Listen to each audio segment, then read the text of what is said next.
Boa tarde, queridas irmãs, queridos irmãos. Que o calor e o amor de Jesus nos envolva, né? Aquecendo não só os nossos corações, as nossas mãos também, né?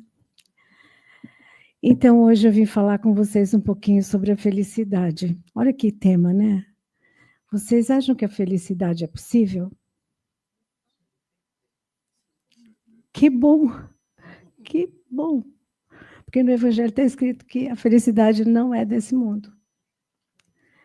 Então, gente, se nós perguntarmos para cada um de vocês o que é a felicidade para você, se nós tivéssemos tempo de fazer essa pergunta e fôssemos passando o microfone de um por um, nós iríamos colher respostas completamente diferentes de cada um de nós, não é verdade? O que é felicidade para mim pode não ser para você, pode não ser para ela.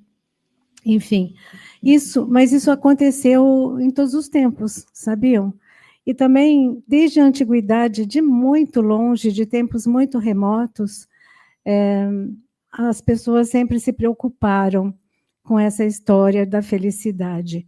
Joana de Ângeles, num livro chamado Estudos Espíritas, ela faz um relato muito interessante sobre isso. E ela fala sobre as escolas de pensamento que surgiram por causa disso.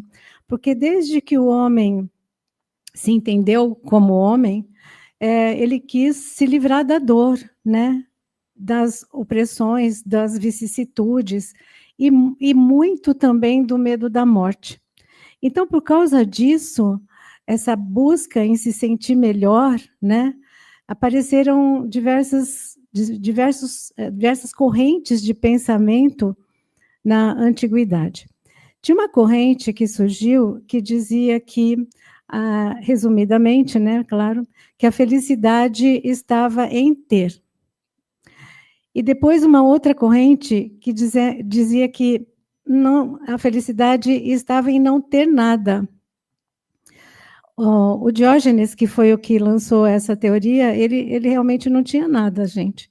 Ele dizia que quando você tem alguma coisa, você se apega a ela e fica com medo de perder. Então, isso causa infelicidade. Então, para ele, felicidade era não ter nada. Ele tinha um copo que ele usava para tomar água e a roupa que ele usava. E dizem que um dia ele chegou perto de um poço e tinha uma moça tomando água nas palmas da mão. Ele falou, pronto, descobri mais uma coisa que eu não preciso, jogou o copo fora. Então, não sei se isso é verdade, mas contam sobre ele. Então, isso só para exemplificar que durante todo o período da existência do homem na Terra, se buscou essa condição de se sentir melhor, de se sentir bem, de estar alegre, de ser feliz. E claro que o Kardec também não ia deixar escapar essa oportunidade de perguntar aos espíritos se a felicidade completa na Terra, se ela existia. E os espíritos responderam para ele que não. Mas antes disso, até antes do Kardec, lembrei-me agora de uma coisa. No livro da Bíblia, o Eclesiastes, o sábio que escreveu aquele livro, dizem que era Salomão, mas não existe uma comprovação. O sábio que escreveu esse livro, ele disse assim que ele andou ele excursionou por todos os tipos de experiência de um homem na Terra. Trabalho, poder, prazeres, tudo que você possa imaginar que pode existir na existência de uma pessoa, ele excursionou por todos esses caminhos. E ele chegou à conclusão que tudo era vaidade. É interessante esse livro, eu recomendo a vocês lerem esse livro, está lá na Bíblia. E aí chegou o Kardec, né? E ele, então, resolveu perguntar para os espíritos se a felicidade completa existia. É a pergunta 920 do Livro dos Espíritos. E os espíritos responderam que não, que na Terra não tem felicidade completa. Porque nós vivemos num mundo de provas e expiações, então não tem felicidade completa aqui não. Aí ele insistiu na pergunta 921. Mas será que não dá para ser um pouquinho feliz? Claro que ele não fala com essas palavras que eu estou falando, né? Mas será que não dá para ser um pouquinho feliz? Só um pouquinho. Aí eles disseram assim: dá, para ser um pouco feliz dá, mas essa felicidade plena não existe na Terra. E aí ele vai mais para frente, ele diz na pergunta 922, então, dá para vocês falarem para a gente, assim, no geral, um geralzão, né, para todo mundo, vai. O que a gente precisa para ser feliz? Gente, a resposta não é de brincar. Eles disseram assim: na parte material, a gente precisa, para o homem ser feliz, ele precisa de alimento, abrigo e roupa, vestimenta. Essas 3 coisas. Alimento, abrigo e vestimenta. Só que tem uma coisa, né, gente? Quando a gente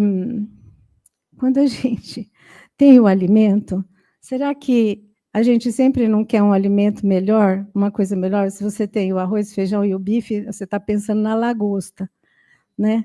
E se você tem a casinha que te abriga, mas você quer uma casa melhor. E se você tem a roupa, né, os agasalhos e tudo mais que você precisa conforme as estações do ano, você quer a roupa de marca. Então, pensando nisso, já dá para a gente se perguntar o que é que eu estou fazendo com a minha felicidade, né? Onde é que eu estou colocando essa felicidade?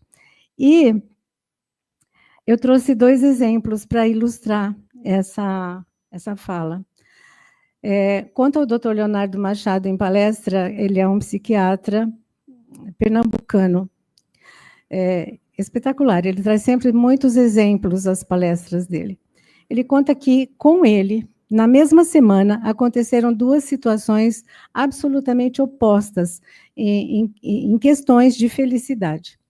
Em tempos que ele ainda fazia faculdade, ele tinha uma colega que um dia o procurou, sabendo que ele era espírita, e disse para ele assim: eu preciso conversar com você, porque eu queria entender o que se passa comigo.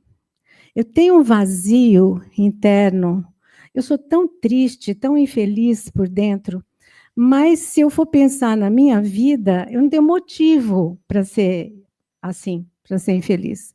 Ela tinha excelente condição financeira, uma família maravilhosa, pais amorosos, tinha até um namorado legal. E ela não se sentia bem, era inteligente. Além de estar na faculdade de medicina, era poliglota, falava várias línguas. E ela falava: eu reconheço que eu não tenho por que me sentir infeliz, mas eu não consigo me sentir alegre, me sentir feliz. Bom, aí é claro que ele deve ter recomendado para ela a doutrina espírita, né, para ela entender. Ele deixa por aí. E depois, uma outra situação, na mesma semana, em que, ao passar por um cruzamento de rua, ele escutou uma gargalhada e aquilo chamou a atenção. Ele olhou, quem estava gargalhando daquele jeito era um catador de lixo, um jovem. Ele estava com a carroça cheia de lixo e tinha um cavalo que puxava a carroça, mas o cavalo tinha empinado e tinha derrubado um tanto de lixo no chão, e ele estava se abaixando para catar o lixo e rindo muito, gargalhando. E ele não se conteve e foi conversar com o rapaz para entender como, numa situação daquela, ele ria tanto. E o jovem disse para ele: olha, é o seguinte, eu achei engraçado, porque eu segurei o animal, puxei a rédea, porque ele, por causa do cruzamento, eu ia passar carro, então eu puxei a rédea, ele empinou, o lixo caiu, eu fui abaixar para pegar, caiu mais lixo. Então, eu achei divertido isso. E ali na conversa, que é muito mais longa do que eu vou falar para vocês, ele disse assim: mas hoje eu estou realmente muito feliz, porque eu consegui um bom lixo, e eu vou conseguir vender esse lixo e levar comida para casa, porque tem minha mãe e meu irmãozinho que eu tenho que alimentar. Olha só, 2 situações absolutamente opostas, mostrando que a felicidade não está naquilo que nós temos, que nós vemos, que nós desejamos, mas é um estado interior nosso. E aí tem o cardeal Morlot, no Evangelho segundo o Espiritismo, no capítulo 5, no item 20. Ele vai escrever lá, também baseado no Eclesiastes, que a felicidade não é desse mundo. Mas ele escreve e ele mostra, se você tiver paciência de ler a mensagem toda, nem é muito longa, viu, gente? Pode abrir lá, capítulo 5, item 20. Ele vai mostrar por que a felicidade não é desse mundo. Porque essa felicidade plena que a gente almeja, que tudo corra do jeito que a gente quer, as mil maravilhas, etc. e tal, ela depende de um certo nível de entendimento espiritual. Então, ela só existe nos mundos superiores, nos mundos felizes. Esta é a felicidade plena que existe. No nosso mundo, existe uma felicidade possível. Então, diante disso, deixa eu ver aqui, para não me perder muito. Diante dessa situação, eu trouxe uma proposta para fazer para vocês, que é sobre nós mesmos, sobre a nossa vida. Então, naquele dia que você estiver muito triste, se sentindo infeliz, você pega uma folha de papel e lembra lá do que os espíritos responderam para o Kardec, o que precisa para ser feliz, e vai fazendo um checklist. Então, você escreve assim: comida? Tem? Tica. Casa? Estou abrigado? Tica. Estou vestido? Tenho roupa? Tica. Aí você já vai ver que a parte material está resolvida. Mas os espíritos responderam que não é só na questão material que está resumida a felicidade, e também na questão moral. Então, na parte moral, o que é que a gente precisa para ser feliz? A gente precisa saber cumprir os nossos deveres. A gente precisa ter fé no futuro. Então, a gente precisa ter uma riqueza interior para a gente também ser feliz. Então, nesse checklist, você pode colocar, eu cumpro os meus deveres, eu estou feliz com a minha família, eu trato bem os meus familiares, eu tenho amigos, eu cuido dos meus amigos, eu me comunico com eles, eu interajo com eles, enfim, vai fazendo um checklist dessa natureza e você vai ver quanta felicidade possível você pode ter no seu dia a dia, na sua vida. Então, é tempo da gente compreender que nós, vivendo num mundo de provas e expiações, nós temos os nossos desafios. São muitos aprendizados que nós ainda estamos realizando. E no seu checklist da vida moral, é interessante perguntar: eu consigo perdoar? Eu consigo pedir perdão? Porque, num certo sentido, às vezes é mais fácil perdoar do que pedir perdão. Porque pedir perdão você tem que reconhecer que foi você que errou. E muitas vezes nós não queremos admitir isso. Então, pedir perdão nem sempre é tão fácil.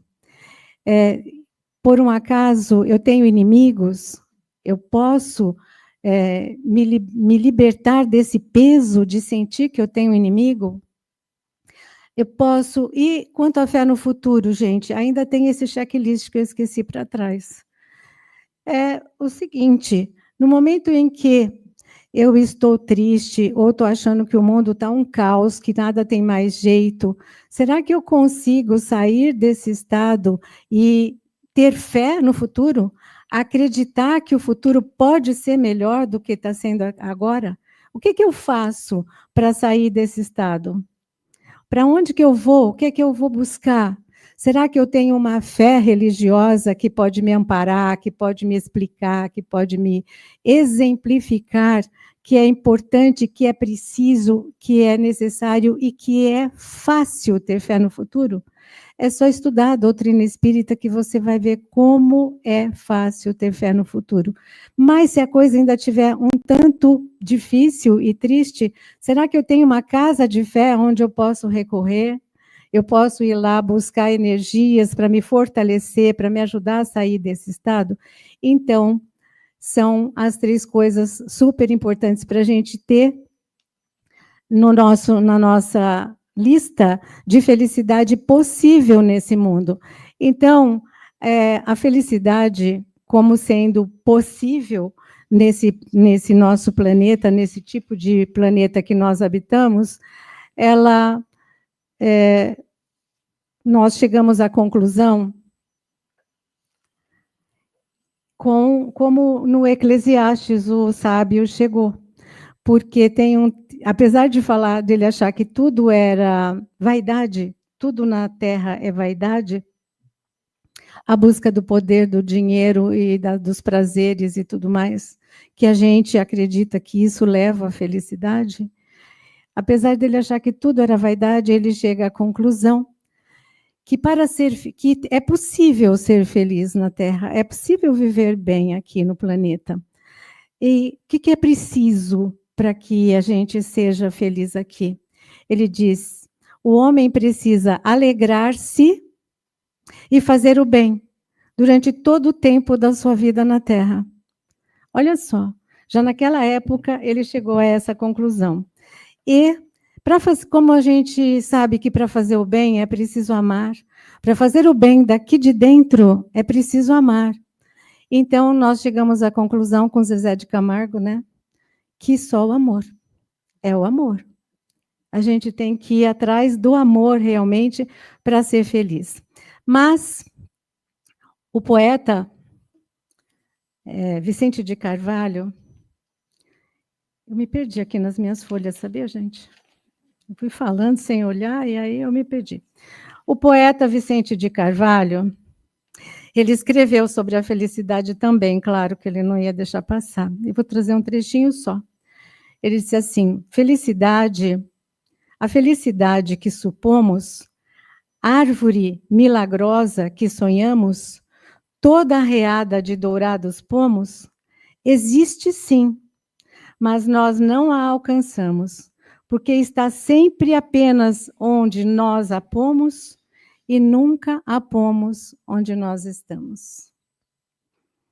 Então, que a gente saiba colocar a felicidade onde nós estamos, ao alcance das nossas mãos. Excelente semana para todos vocês, muito obrigada pela sua atenção e tenham uma ótima reunião.